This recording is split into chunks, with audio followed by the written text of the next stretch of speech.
fans, no Raylos, no droids or bounty hunters, no Adam Driver fans, Kyle Ron, whatever, no sequel trilogy fans of any kind. The High Republic and the Acolyte is mocked incessantly. Okay, so why don't I do it? Now I know there's nobody in chat, so if you're not watching, you can watch this. I always leave these up. Okay, just because I can. Yesterday, let's talk about this first. Yesterday, George Lucas did his question and answer session at the Cannes Film Festival. He's getting an honorary, what they call a Palme d'Or, which is basically an award, very prestigious that they give out. It's the most important film festival in the world. Okay, this is where a lot of Hollywood does business. If you noticed, Francis Ford Coppola's Megalopolis got its distribution campaign done, and it's gonna go to IMAX, I think. I'm not gonna see it because Adam Driver's in it, and quite frankly, he makes me want to vomit. I don't get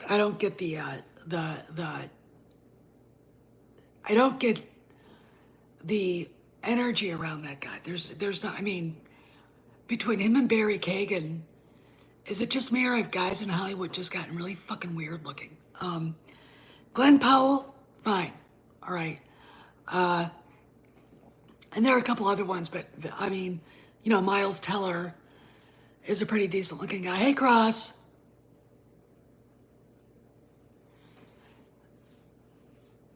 Whatever, whoever you are. If you're a newbie here, this is a Star Wars channel. Trolls are banned. Arguing with me is banned. And, you know, and I don't care about your feelings. I have no fucks to give, okay? I'm Generation X. We're assholes, okay? And, you know, whatever. So, anyway, and if you're a newbie here and didn't realize that this is a grown-up channel and you need to be kept safe from bad words, go back and watch Electric Company. The fuck out of here. Anyway, so George was there receiving his honorary Palme d'Or, and what the fuck? Anyway, thanks, Cross. And he was talking about everything, about his work, and interesting story about how he and Walter Murch, this always happens at 1 o'clock. Thank you for telling me you're here. This goes on for 10 seconds.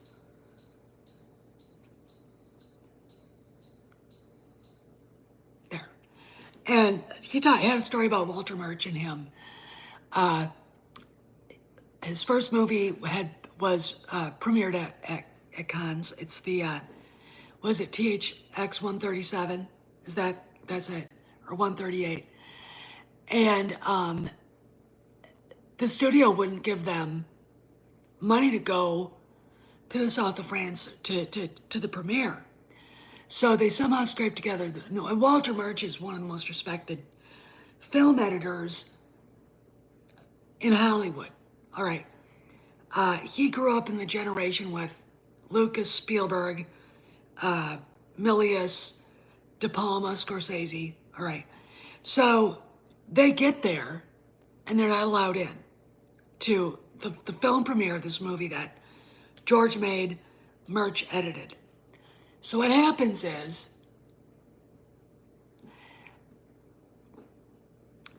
they sneak in, all right? And it was kind of an interesting story that the two most important people involved with the film didn't have tickets to get. Are you kidding me?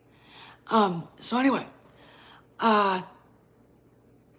George also had a lot more to say, and he addressed the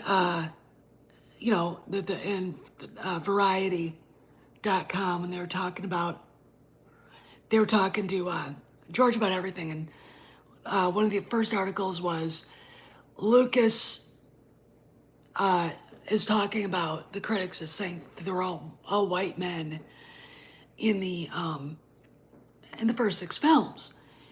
And he said they would say it's all white men, Lucas said, of the film's critics.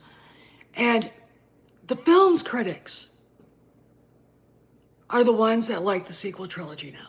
Okay. They're the Molly Damons. They're the Jason Wards. They're the Amanda Wards.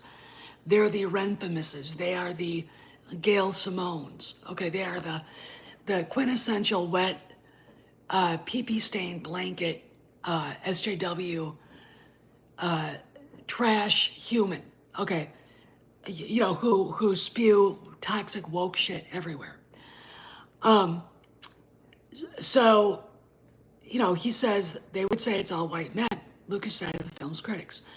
Most of the people are aliens. And when you watch any of the movies, I mean, instantly A New Hope, you're introduced to, I agree with you, Austin, but this is a Star Wars channel, so you can leave if that's all you want to talk about. Okay, all right. You know, when you get into A New Hope, in fact, if you do that again, you're banned, because you're interrupting me and that pisses me off. You're acting like Kathleen Kennedy. All right, stop it. So you're watching A New Hope, and the first thing you see after Vader's Star Destroyer captures Leia's, and all right, you're gone. Fucking A, I told you to fucking stop, you little prick. You know, people do that shit, and it makes me not want to vote for Trump. All right, it's like, no, none of that shit. Okay, I don't want to hear about it. We're here to talk about something fun. And when you're watching A New Hope, you see the Star Destroyer takes the blockade runner, and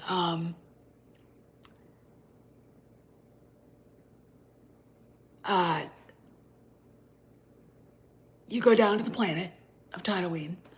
It's very desolate. What I love about the shots of the 2 droids in the desert is it's absolutely isolated, desolate, and just, you feel the aloneness. Okay, so they part ways. 3PO's like, we're going this way, and R2-D2 goes, no, I have to go this way.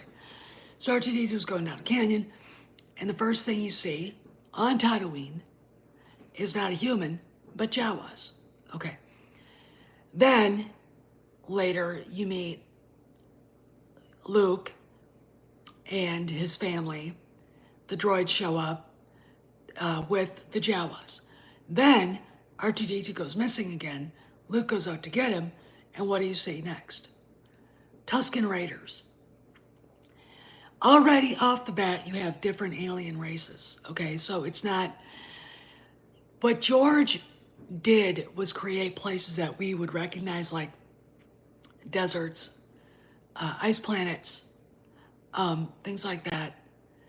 And we would recognize it, but filled it with beings that we didn't recognize. Okay, so you get to Mos Eisley, you go into the cantina, and the whole galaxy's there. And everything from Wookiees to Deveronians to Doros, you name it. Okay, so you're watching this and you're going, wow. Okay, so when George says most of the people are aliens, the idea is you're supposed to accept people for who they are, for what they are, whether they're big and furry or whether they're green or whatever. The idea is all people are equal. He went on to kind of go with the fact that the only things that were discriminated against were droids. I mean, I'm sorry, but if looking at a droid, in my opinion, is like looking at my Apple PowerBook, it's a tool, all right? It might have a personality, but again, keeping in mind, a droid isn't human. Okay, so he said that. And then,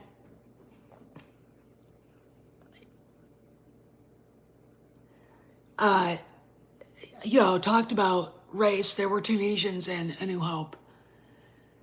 There were,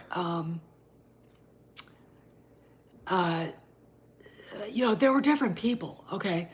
And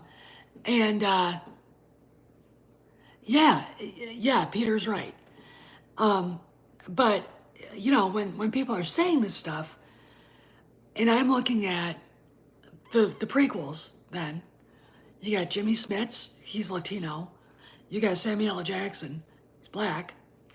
And the OG, you've got Billy D. Williams, okay? And you've got other people up there, and, humans in Jabba's retinue that are not white, okay? So when you look at people like the SJWs that, peel over themselves when they see the sequel trilogy, and you're watching it and you're like, this sucks. And they start screaming, you're a racist, George is a racist. No, he's not. And you kind of go, he married a black woman. I mean, his wife is black, okay? I think she was the CFO of Starbucks. I don't know. I'm just sitting here, putting this out there. So then he went on to talk about the portrayal of women. Now, this is where Kathleen Kennedy, I don't think she's ever even seen Star Wars.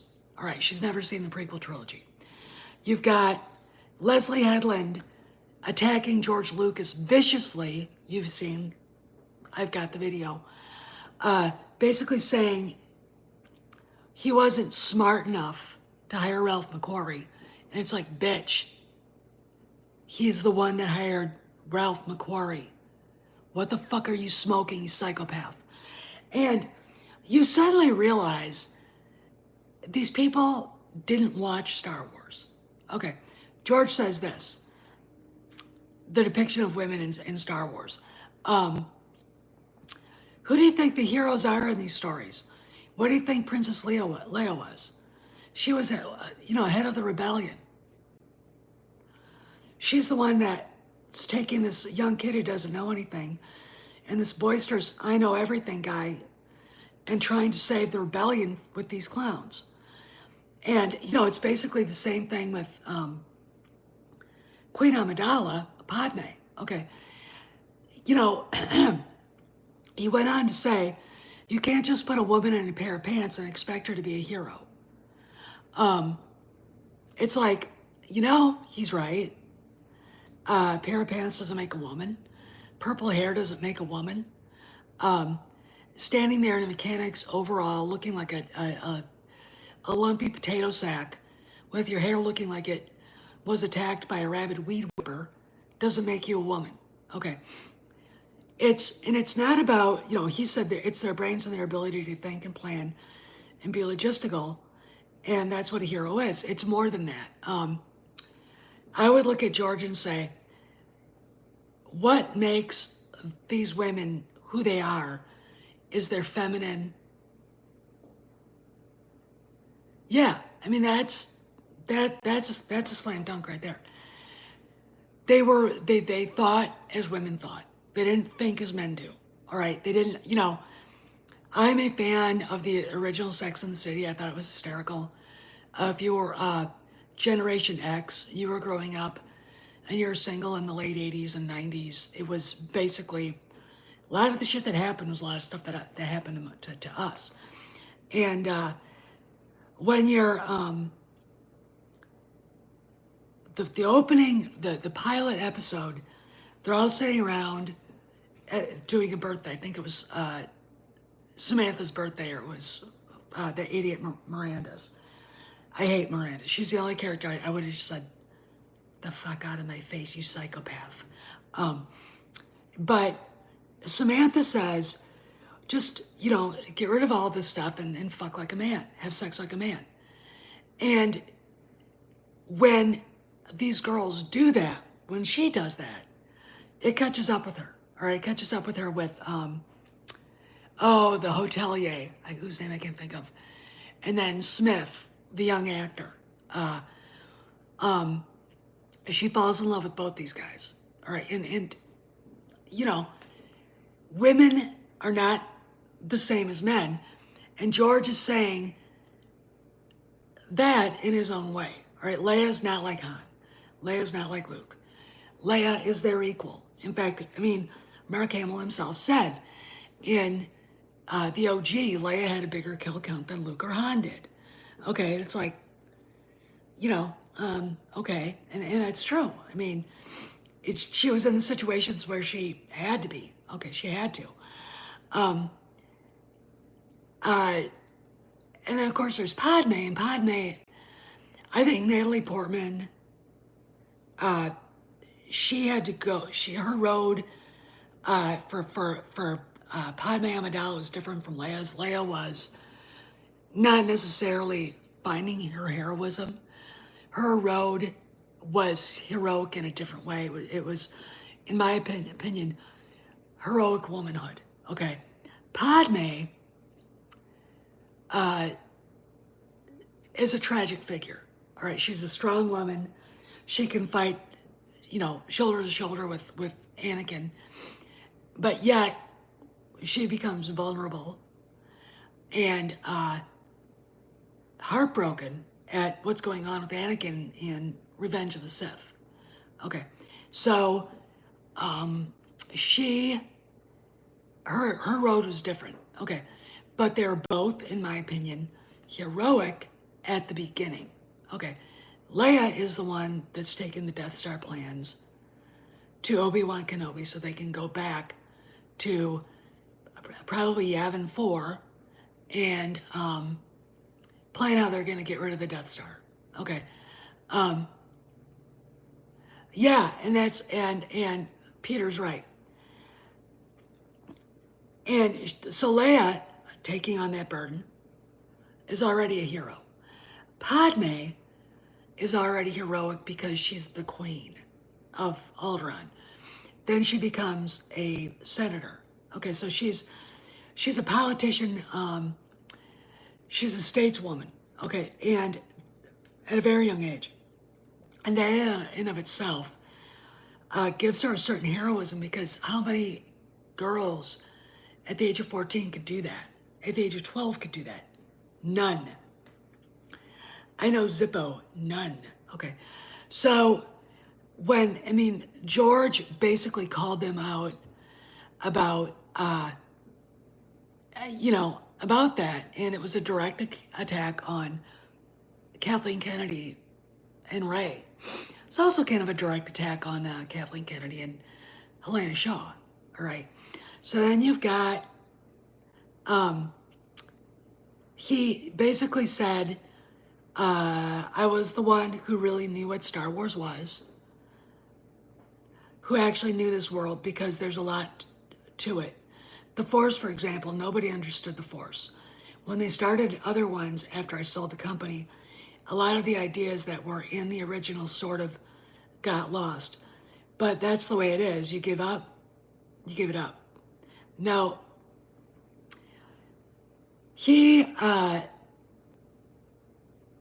basically, this is the first time he's actually said anything about the sequel trilogy that was negative since the White Slavers comment to Charlie Rose back in, was it 2016? Okay. And if my theory stands up before the proxy vote, Iger probably said, I need your vote. Will you please pledge your voting shares to me? And George said, sure, but I need you to do this. And it was a quid pro quo. I'll do this for you, you do this for me. All right, because obviously Disney's not gonna jump down his throat now about being honest about it. And I think they've had a come to Jesus moment since The Last Jedi came out. Okay.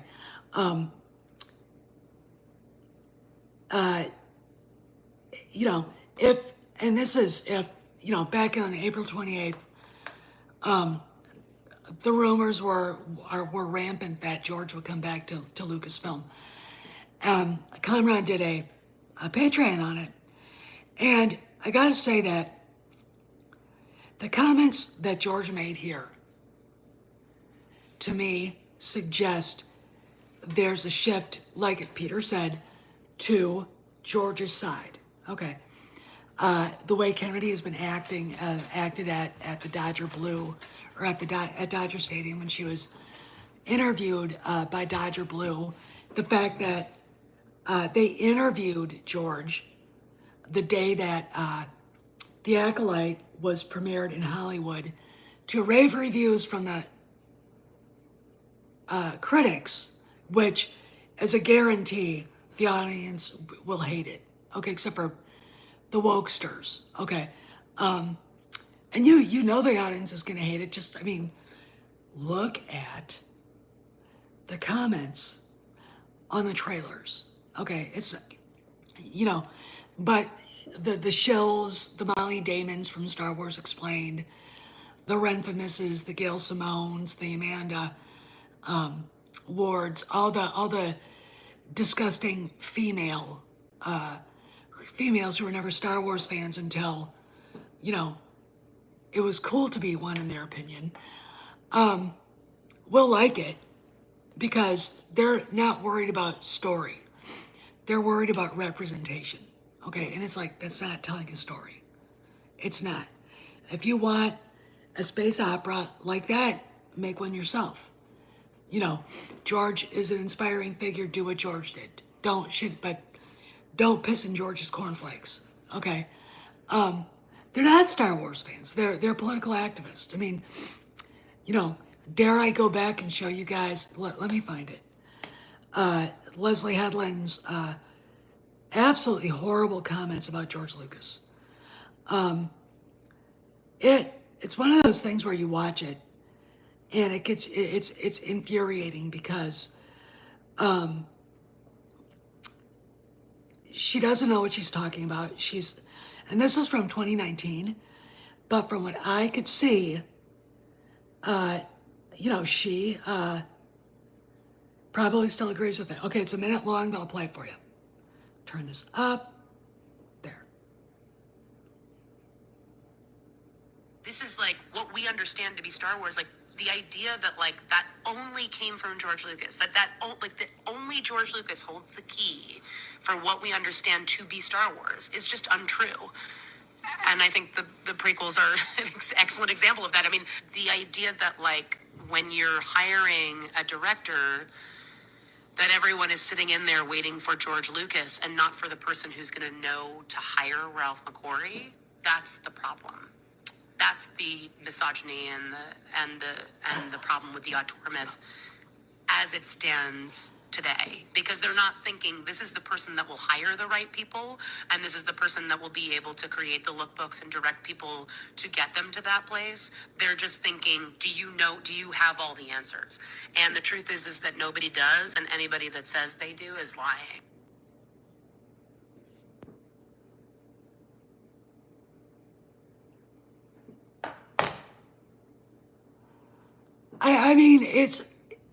It's like when she said that, first off, I don't know what an auteur myth, and the way she talks, let's put it this way, punching bag, okay? That's what I'm thinking. Because she's got the most annoying voice. She's dumb as a box of rocks.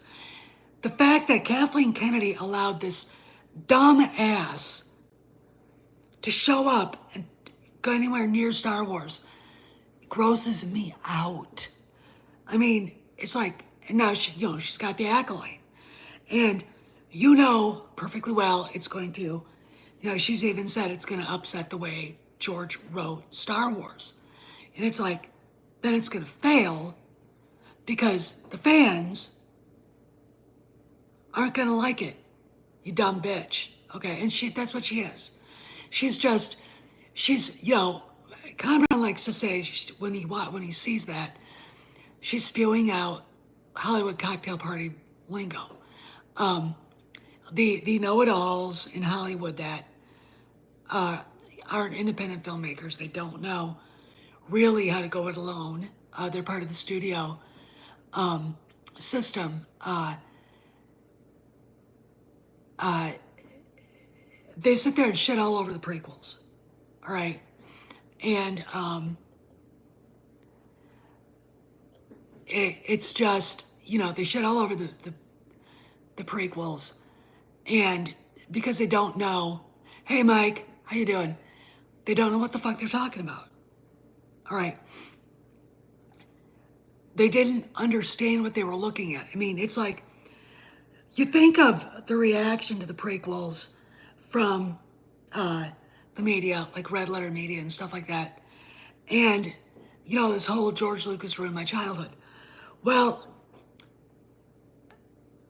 Leslie here, Harvey's former personal assistant, isn't doing that.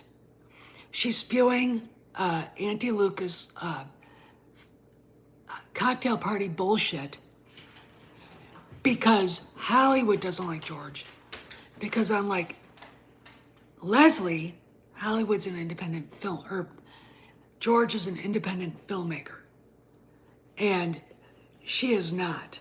I mean, so that whole thing, every time you see it just pisses me off to the point, I just go, what the fuck? Did you not know that you had a crazy fucking bitch here, Kathy? Or was this a mind meld of crazy whatever, okay? Hey, Kim. Go at it. Kim is right. So you've got this going on, and when the comments that George made, the interview that George made came out, Variety, Hollywood Reporter, Variety and Deadline, that's all you got. Constantly on X was George Lucas said this, George Lucas said that, blah, blah, blah. Not one thing about the Acolyte. Very, very few. That was very interesting. It was almost like it was planned to take the sales out of the idiot that is still nominally that of Lucasfilm. So let's talk about Gina. So Gina Carano, we all know who she is. Let's find her. Come on, thank you. I was actually gonna do a video. Maybe I'll do an upload later. This thing's going really slow. Maybe I should just go right to her. I think I will go right to her. Because I want to read what she said. Because it's very interesting to me. Okay.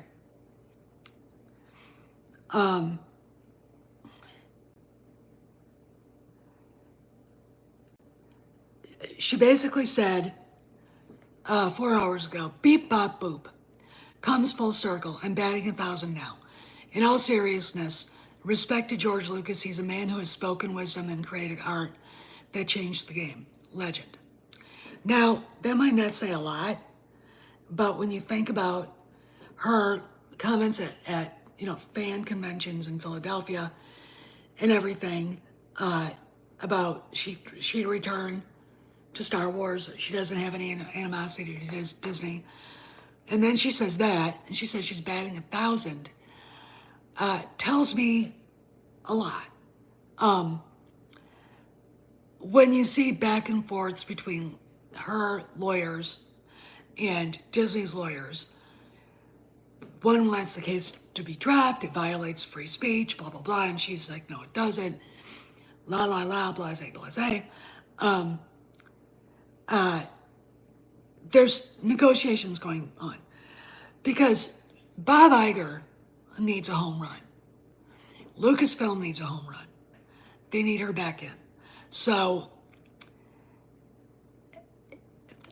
when you hear people like Ryan Cannell and even her bestest friend, BFF, Jay, talking about how she'll never come back, blah, blah, blah. Not talking to them about this.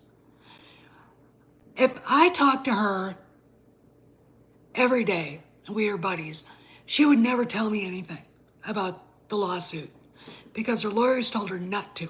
Okay, you don't talk about the lawsuit in public unless your lawyers say yes, you can. Okay, and I happen to know the law firm that Elon hired to help her. Okay, very big deal in DC. They're very fucking serious. I really just I'm to the point where I do believe that we're gonna get an announcement, I think, about her soon. And if that's the case, and I could be wrong, I mean, but I'm just saying this is what I speculate and I theorize. And the reason why I say this is, yeah, and that's true. You can't just, well, but this is lawyer stuff. If you say something, because we're lay people in this, we don't know shit about the law. We don't know anything, and you could say something inadvertently that would hurt your case. All right. When your lawyer says you have to be absolutely honest with me, so I know, because when you, like, if you watch the Depp trial, the Johnny Depp trial, like I did, it was really interesting because those lawyers for him never asked any of the witnesses questions that they didn't know the answer to. All right, this is a thing. Okay, they prepare you. They tell you what you can say in public and what you can't say in public. You gotta wait till you can get on the stand and get under oath and say whatever. Because if you say something that helps the defense, we're screwed. Okay, that's the thing here. Okay, so I do believe that there are negotiations going on because Bob Iger is a very pragmatic,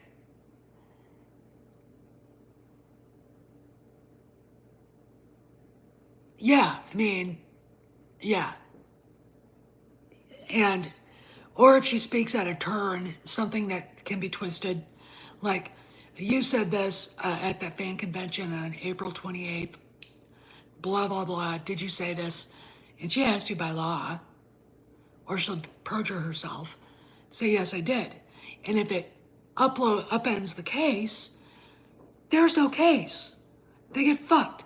So my thing is, do you like my pen? Is she's not gonna tell those guys anything. They're YouTubers. They're not as close to her as they'd like to believe they are. At least Jay isn't. The Quartering did go out to film Terror on the Prairie, or he was there while they filmed it in Montana. It's all right. It's all right, Peter. And acting like they were best friends or something. And that was, I think right now, for her to talk to those guys is stupid. Okay. Is stupid. Now, she did post something about Joe Rogan.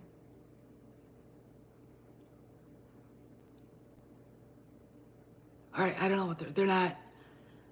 They are. She's talking about this woman, this doctor, talking about how unhealthy the lockdowns are, or were. It's to me, it's when I look at all this, it's obvious something's going on with the case. That's good. That's good for us. So let's talk about, and her speaking well of George is a sign. Okay, she didn't have to say anything. She didn't have to say anything. So it looks to me like they're obviously kind of hashing something out. Now, let's go to The Acolyte. So The Acolyte had its 2-episode premiere yesterday in Hollywood, and that idiot Amanda Steinberg was there, and that mistaken frump Kellyanne Moss was there. It's like, why the fuck were you in this? Why did you do this? Why? And of course, Leslie Headland was there, and of course, it got, the critics were like, ooh. Look, the same people that love The Last Jedi, the same people that hated the prequels, the same people that loved Andor, love this. And what's interesting to note is the fans did not turn out for that. The fans hated The Last Jedi. They did not watch Andor, or Ambor, as I like it to call it. And we didn't like Solo. Indiana Jones and the Dial of Destiny. And it was weird.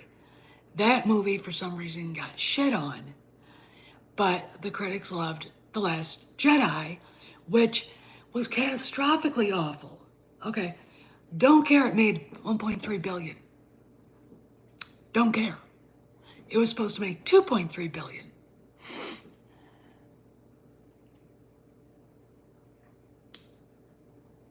Well, yeah, I think you're right, Peter, but his negativity towards any sort of agreement, settlement, is pretty convincing that she doesn't tell shit to him. All right, she doesn't tell him shit, and she can't. So let's see, Variety. All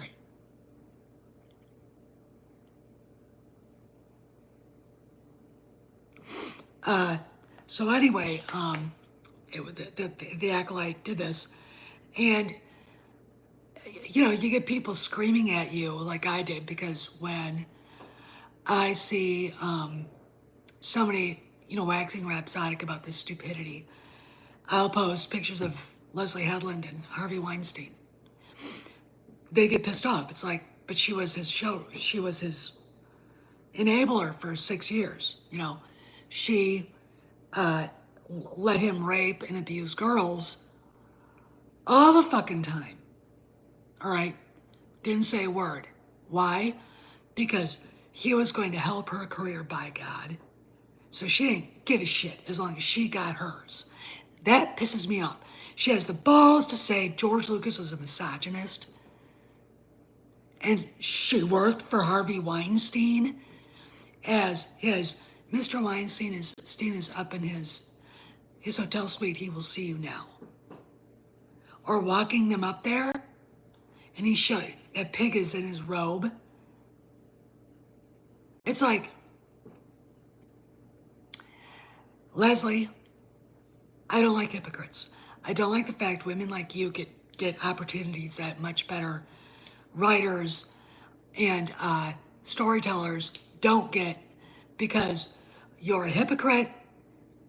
You're a fucking phony woke bitch. Okay, not woke. She's not woke.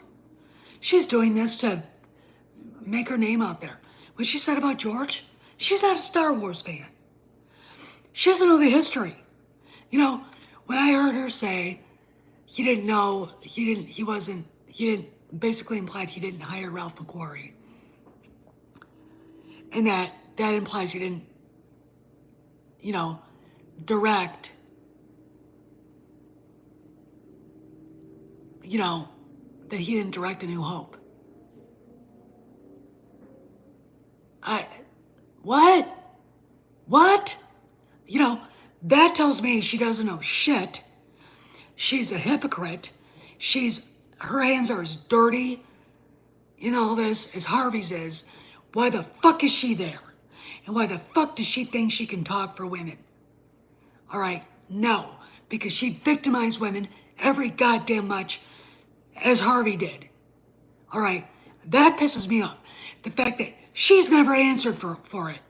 She has never stood there saying, I'm sorry that I was part of it.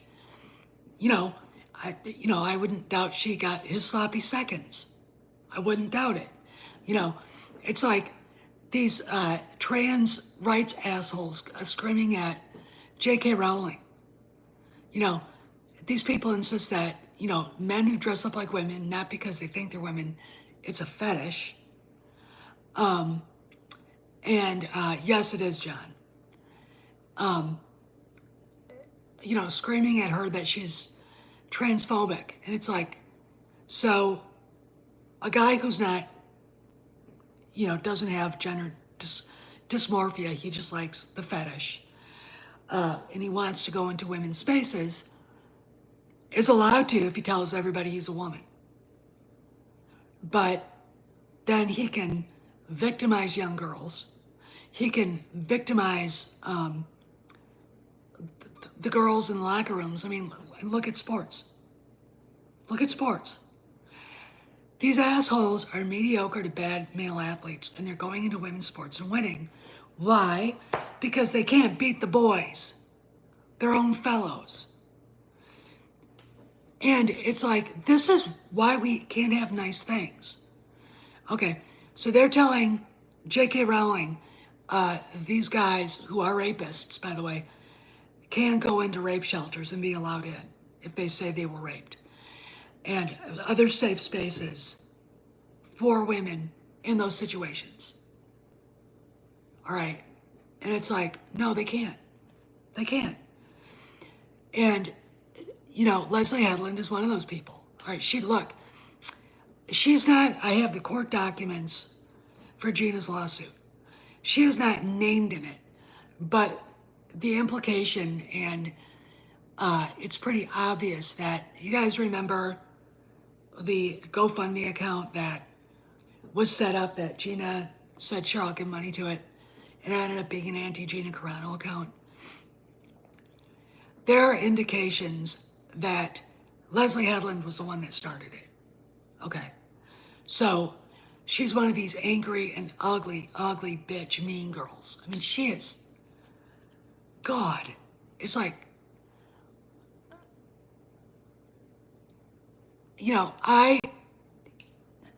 to me, it's like you have to go to a psychiatrist that's going to help you work through this. All right. When you hear about the surgery's gone wrong, all right. When you hear about the fact that having things removed, going on puberty blockers,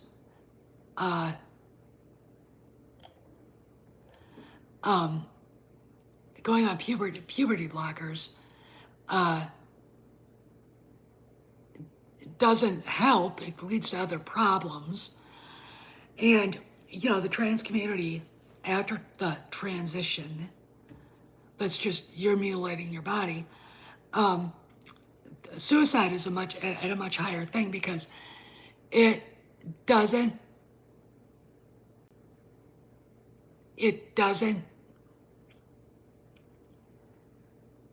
fill the void they feel they have by doing it, okay? And if you're going to do it, you should at least be at the age of 25, when your brain is fully developed. Okay, now, give you an example. Angelina and Brad Pitt's daughter, Shiloh, very pretty girl, was a tomboy.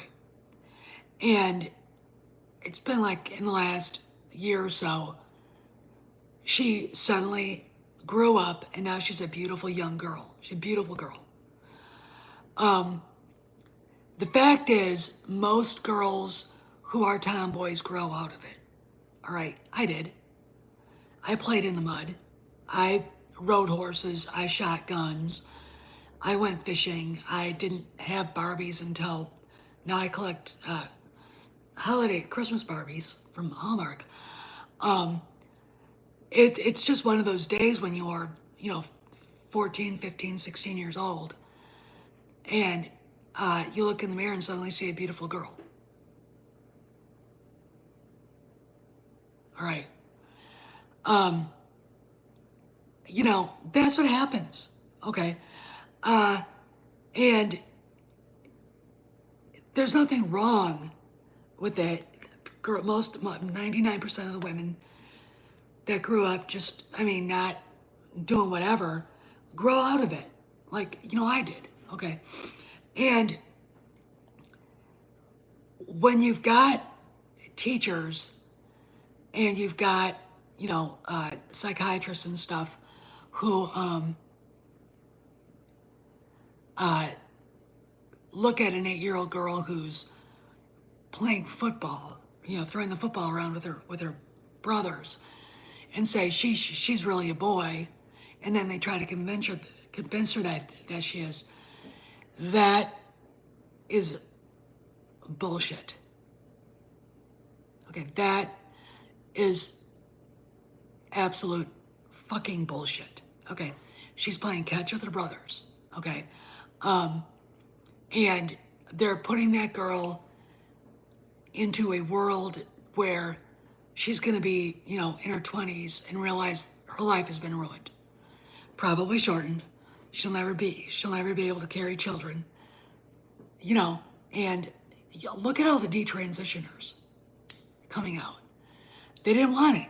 All right, they thought they wanted it, and when they got old enough to make that decision, suddenly dawned on them that this was a bad idea.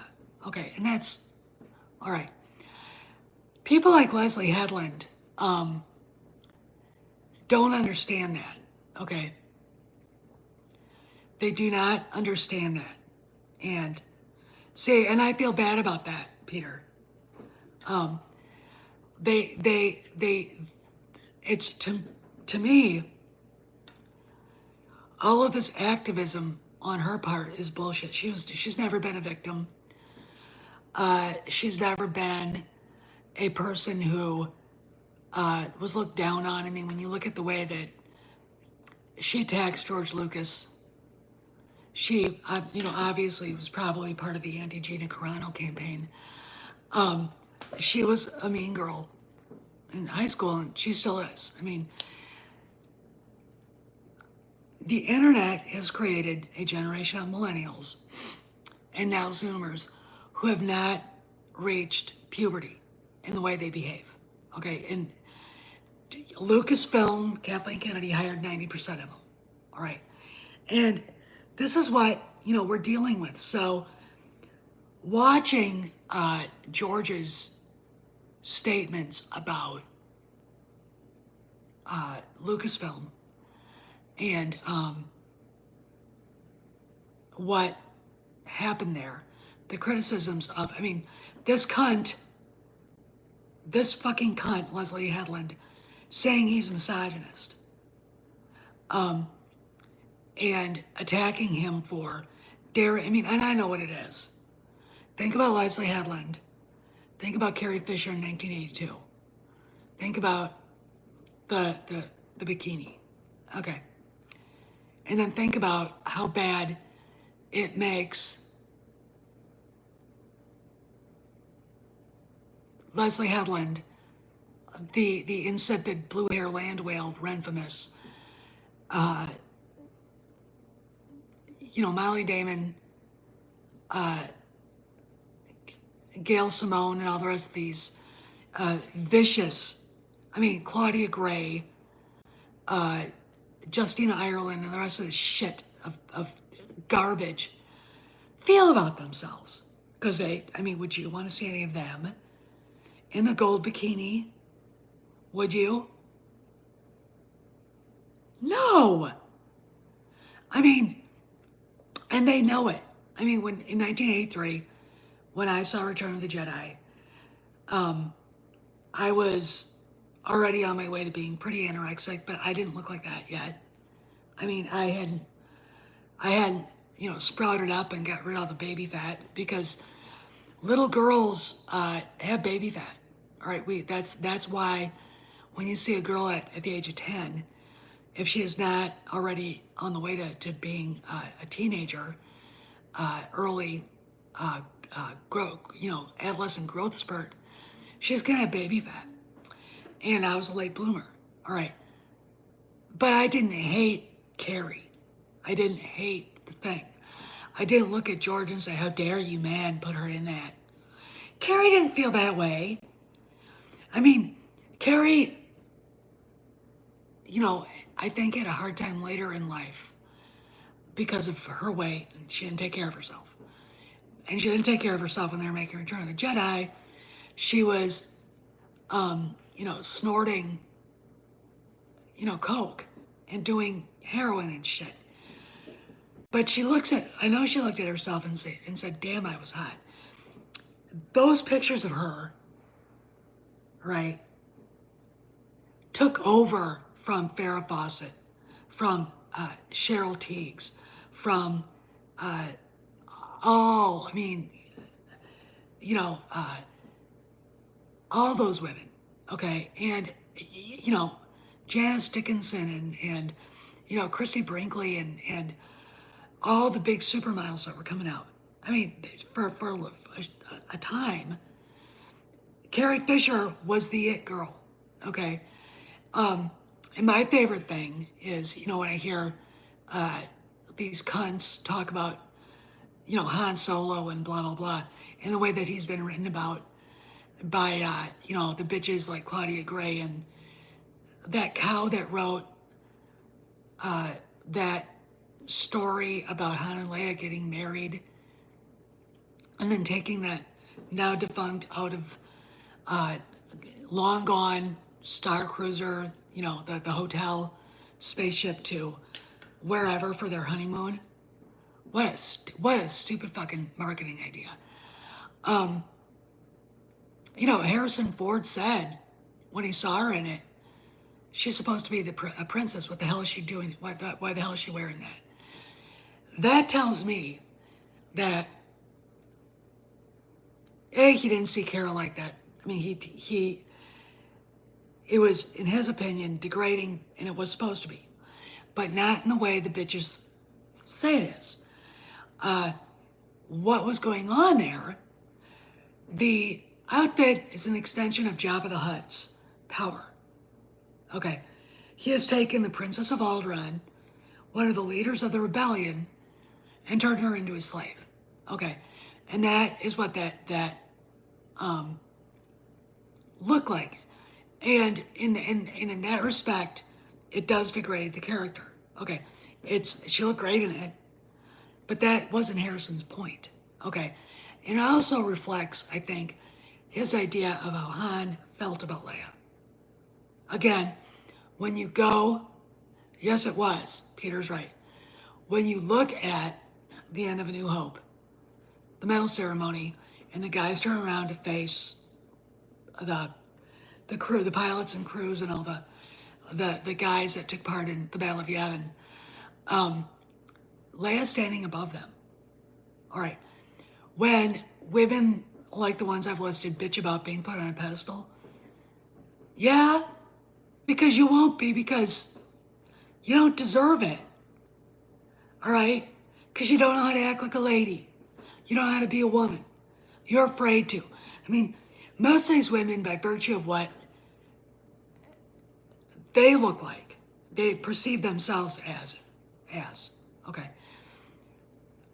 They're so uncomfortable with their bodies, knowing that an alpha male like Han Solo, Harrison Ford, their attitude towards James Bond, he's a womanizer, who cares? John Wayne, and the rest of those guys from that era, Sean Connery. The reason why they feel that way is because those guys would never look at them, all right? And instinctively, a woman naturally will go to the strongest guy, just like the alpha female will seek out an alpha wolf. The strongest wolf, right, gets the girl, okay? And that's the point, okay? Who will protect Leia the most? Han would, okay? Who would respect her the most? I mean, Luke is her brother, so really, I mean, I look at that and go, yeah, you're supposed to. Han, all right? She gets the honorary treatment of being put on that pedestal. The person they're fighting for, They are her champions because she is brave, she is resourceful, she is pure, she is moral, she is the, I'm going to say, the prize to win, the person whose approval they're looking for. Okay. This is ancient. Okay. This is, I'm going to leave you guys with this because George Lucas received a standing ovation for his Palme d'Or, and I'm going to see who was there. Actually, what the fuck? Let's go look. Do, do, do, do, do, do, do, do, do. Okay. Deadline. Because it was Deadline Hollywood, so. All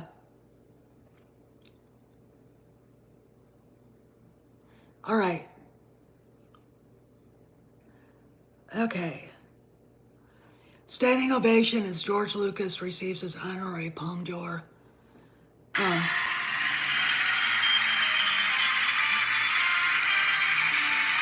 Here, Leslie, you bitch.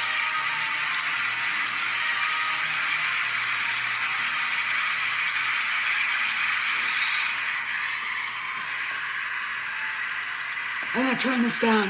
All right, I'm gonna try to watch it.